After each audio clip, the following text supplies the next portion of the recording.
ආයුබෝවන් කොහොමද ඔයාලට? ඔයාලා හැමෝම ගොඩාක් හොඳින් නේද? ඉතින් සුපුරුදු ආදරයෙන් අදත් මගේ channel එකට පිළිගන්නවා.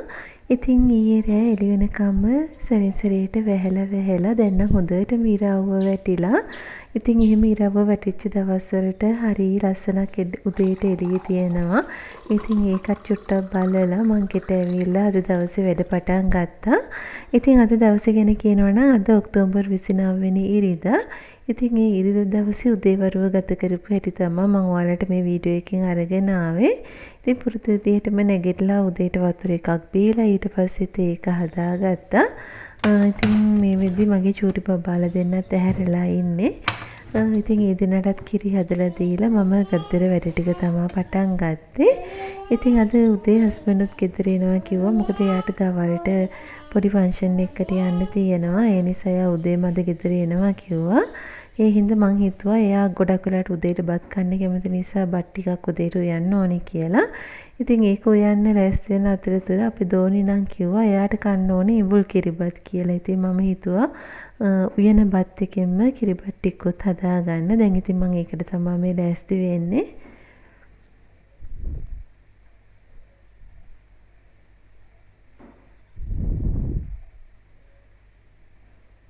ඇත්තටම මේ දවස්වල හවස් වෙද්දී හොඳටම වහිනවා නේද? අපේ පැත්තට නම් හොඳටම වහිනවා. ඉතින් මං හිතනවා ඔයාලගේ පැතිවලටත් එහෙම වෙන්න ඇති කියලා. ඉතින් ඒ වගේ දවස්වලට අපිට උදේවරුේ තියෙන වැඩ ගැන ඇත්තටම ලොකු වැඩ කොටසක් අපිට ඉවර කරගන්න ඕනේ නේද? ඔයාලත් එහෙම ඇති කියලා මං දන්නවා. මොකද පොඩි බබාලා ඉන්නවා නම් ඉස්කෝලේ යන බබාලා ඉන්නවා නම් රෙදි වේලා ගන්න, රෙදි හොද ගන්න ඇත්තටම හම්බ වෙන්නේ හරිම චූටි වෙලාවක්. ඒ චූටි වෙලාවේදී අපි හැමදේම කරගන්න ඕන වෙනවා. ඉතින් මටත් ඒ විදිහම තමයි මගේ බබාලගේ රෙදි ටික වේලා ගන්න, රෙදි ටික හොද ගන්න ඔක්කොම ටික කරගන්න ඕනේ. ඉතින් ඔන්න මම උයන අතරතුරේ අපේ දෝනේ පුතයි දෙන්නම සෙල්ලම් කරනවා. ඉතින් මම ඒ දෙන්නන්ට කුස්සියේම සෙල්ලම් කරන්න ලෑස්ති කරලා දුන්නාද? මොකද ඒතකොට මට හරිම ලේසි. ඒ දෙන දිහා බලන ගමම මට මගේ වැඩ ටික කරගන්න පුළුවන්. ඉතින් ඒ දෙන ඔය විදිහට කුස්සියේ සෙල්ලම් කරන අතරතුරම මම උයන්න පටන් ගත්තා. ඉතින් මං හිතුවා උදේට බටු ටිකක් තෙල් දාලා සම්බෝලයක් හදාගන්න ඕනේ කියලා. ඒත් එක්කම දෝනි ටිඹුල් කිරිබත් ටිකක් ලෑස්ති කරගන්න තමයි මම මේ හදාන්නේ.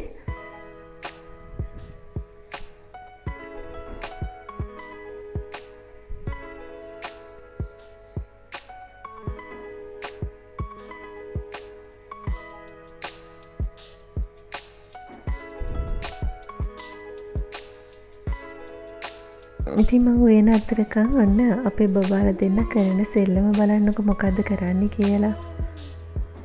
අපේ දෝනේ එයාගේ බෝනික්කොන්ට සැලුන් එකක් දාලා ඔන්න ඉතින් එයා බබාලව ලෑස්ති කරනවා.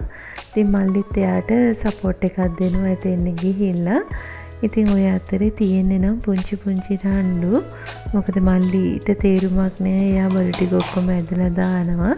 දෝනි ඒකට කැමති නෑ. ඉතින් පුංචි බබාලා ඉන්න ගෙවල් වල නම් ඔයාලටත් මේ වගේ රණ්ඩු ඕනේ තරම් හම්බ වෙනවා ඇති. ඉතින් ඒ දෙන්නගේ රණ්ඩු බලන ගමම මම ඉක්මනට කැම ටික ලෑස්ති කරගත්තා. ඉතින් බත් එක ඉදරයින් පස්සේ හාල්ට් බත් ටිකක් අරගෙන වෙනම භාජනයකට දාලා ඒකට දී කිරි ටිකක් දාලා ඒක තැම්පුණයින් පස්සේ මිටි කිරි ටිකක් දාලා කිරිබත් එක හදාගත්තා. මතක ඇතුළේ ලුණු ටිකක් මම වැඩිපුර එකතු කරගත්තා. ඉතින් ඔය අතරේ හස්බන්ඩ්ත් ගෙදර ආවා.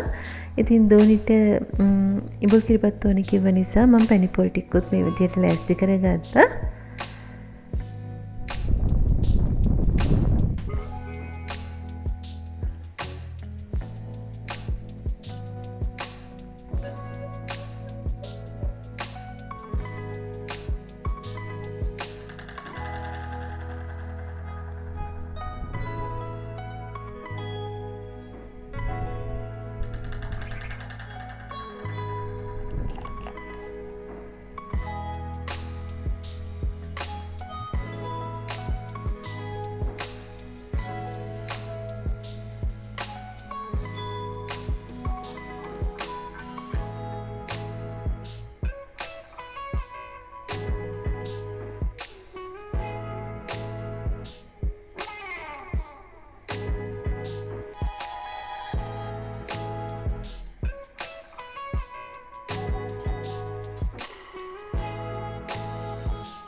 ඇතරම උයන අතරතුරම උයන්න ගත්ත භාජන ටික හොදනවා වගේම ෆ්‍රිජ් එකෙන් ගත්ත බඩු ටිකත් ආපහු වෙනම ෆ්‍රිජ් එකට දාන්න ලෑස්ති කරගත්තාම දවස් වැඩ ගොඩාක් ඉක්මනට කරගන්න පුළුවන්.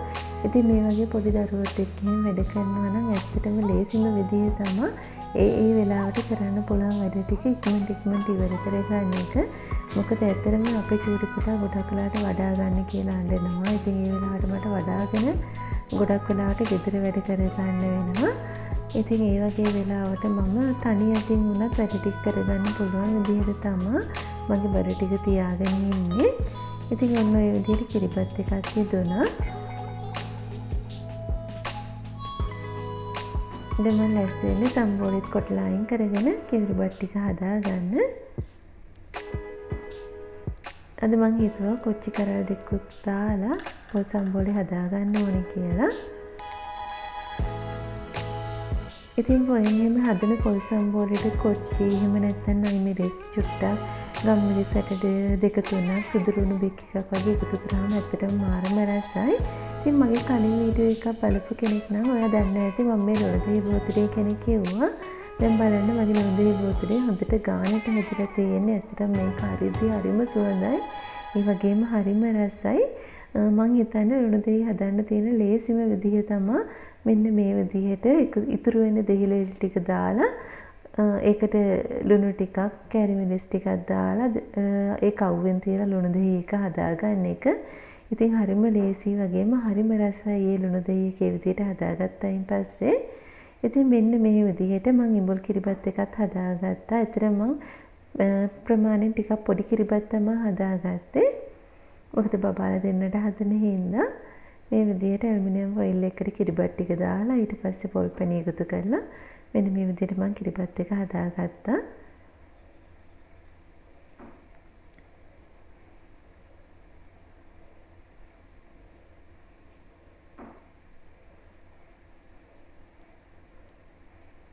ඉතින් බිත්තර දෙකකුත් මෙන්න මේ විදිහට එකටම ප්‍රයෝජන එකට දාලා මම ඒකත් බෙදලා ගත්තා.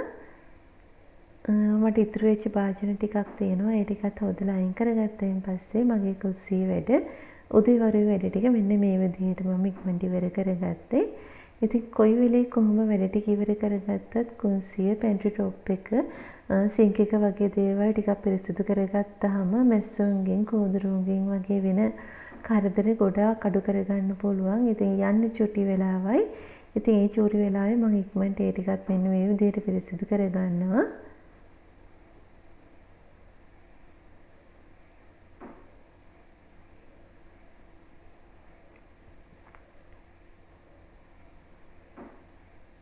ඉතින් අපේ කුස්සියේ තියෙන ලිප තමයි ගොඩාක් වෙලාවට වැඩියෙන්ම කිලුට වෙන තැන. ඉතින් ඒ නිසා හැමතිස්සෙම ලිපත් පිරිසිදුව තියාගන්න ඕනේ.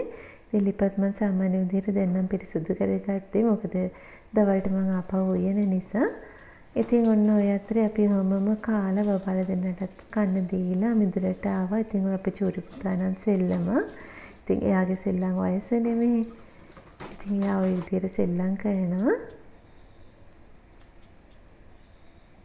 ඔය අතරතුරේ ගෙදරට මාළු ගෙනාවා. ඉතින් ගෙනාවට පස්සේ මම කරේ මාළු ටික මේ විදිහට සුද්ධ කරලා පෙට්ටි වලට දාගන්න එක. ඉතින් මේ නම් වැව් කෙලවල්ලු මාළු වගේ මේ වැව් මාළු. ඉතින් වැව් මාළු ටික සුද්ධ කරගන්න මම ලුණු කැට ටිකක් අරගෙන හොඳට මාළු ටික ඒකේ ඇතුළලා මාළු ටික පිරිසිදු කරගත්තා. ඒකත් පෙට්ටි වලට දාලා මේ විදිහට මම ෆ්‍රිජ් එකට දාගන්නවා. ඉතින් සමහර අය නම් ඇත්තටම ඒ දවසට අවශ්‍ය ප්‍රමාණයට මාළු වෙන් කරලා ගම්මිරිස් ලුණු කහ වගේ දේවල් අත ගාලා තියාගන්නවා. ඇත්තටම ඒකත් හොඳයි. ඒත් මම නම් ඒ වැඩේ කරන්නේ මොකද මම උයන විදිහ දවසින් දවස වෙනස් වෙනවා බබාලා දෙන්න කන විදිහත් එක්ක. ඒ හින්දා මට ඒල විදිහට ලේසියට ගන්න පුළුවන් විදිහට හොදලා විතරක් තියාගන්නවා. ඔය අතරේ මම දෝනිවත් නාව ගත්තා. චූටි පුතා නම් නිදාගත්තා. ඉතින් චූටි පුතා නිදි අතරේ තමයි මම ගොඩක් වෙලාවට දෝනිගේ නර්සරි එකේ හෝම්වර්ක් ටික කරවන්නේ. මොකද චූටි පුතා පොත් අදිනවා, හිරන්න බලනවා. ඒ නිසා හෝම්වර්ක් නම් මම අනිවාර්යෙන් කරන්නේ චූටි පුතා නිදි අතරේ. ඉතින් මම ගෙදරදි කරන අමතර වැඩ නම් මම හවස් වරුවේ විනාඩි 30ක් වගේ කාලයක් දෝනිට කරවනවා. මොකද දැන් එයා මේ අවුරුද්දේ නර්සරි ගිහින් ඉවරයි. ලබන අවුරුද්දේ ආ එක වසරට යන්නේ. ඉතින් ඒ නිසා පුංචි පුංචි අපිට දෙන්න පුළුවන් දැනුම දරුවට දෙන එක හොඳයිනේ. ඉතින් මෙන්න මේ වගේ පොත්තක් වගේ දෙයක්, ඒ වගේ දෙයක් මම පැය භාගයක් වගේ එයාට කරන්න දෙනවා. ලොකු බලකිරීමක් නැහැ. එයාට හිතේ හැටියට මම කරන්න දෙනවා. ඒ විදිහට ඒ වැඩ ටිකත් ඉවර කරලා මම ආපහු ගෙදරට ආවා. ඉතින් මේ ඔයාලා දකින්නේ අපේ ගෙදර ඉන්න අලුත් යාළුවා. ඉතින් ඊයේ හොදපු බෙඩ්ෂීට් ටිකක් තිබ්බා. වැස්සේ හින්දා මට වේලා ගන්න බැරි වුණා. ඉතින් ඒ ටිකත් මම වැලට දාගත්තා. මොකද අවුව ටිකක් වැටිලා තියෙනවා. ඒ වෙලාවේ ඒ ටික ඇත්තටම වේලා ගත්තොත් ලොකු දෙයක් මට අද දවසේ වැඩ ඉවර කරගන්න. ඉතින් ඒ ටිකත් වේලෙන්න දාලා මම ආපහු ගෙදරට ආවා. ගෙදරට ඇවිල්ලා දැන් මම මේ නැස්ති වෙන්නේ බබාලා දෙන්නට මාළුවක් හදාගන්න. ඉතින් මට නම් අද උදේ උයපු කැම තියෙනවා. ඉතින් බබාලා දෙන්නට තාම ගොඩාක් සැරජාති කන්න බැරි නිසා මං හිතුවා ගෝවා ටිකක් කිරට උයා ගන්න ඕනේ කියලා. ඉතින් දැන් මම මේ නැස්ති වෙන්නේ ගෝවා එක කිරට උයා ගන්න. ඉතින් ගෝවා උයද්දී අනිවාර්යෙන් අපි ගෝවා කොළ ටික ගෙඩිය කොළ ටික සම්පූර්ණ ගලවලා ඒක ලුණු වතුරට දාලා හොඳට හොදලා ගන්න ඕනේ. මොකද අපි හිතුවේ නැති වුණාට ගෝවා කියන්නේ ගොඩාක් කෘමිනාශක යොදන එළවලුවක්. ඇත්තටම ගොඩාක් කන්නත් හොඳ නැති එළවලුවක් විදියට තමයි මම නම් දකින්නේ. මොකද ඒ තරමටම ගෝවා වලට කෘමිනාශක යොදනවා. ඒ නිසා පුළුවන් හැම වෙලේම හොඳට ලුණු වතුර ටික හොදලා තමයි ගෝවා පාවිච්චි කරන්න ඕනේ. ඉතින් ওই විදිහට මම ගෝවා ටිකටත් හොඳට කිරි ටිකක් දාලා ඒක ලිපේ තියාගත්තා.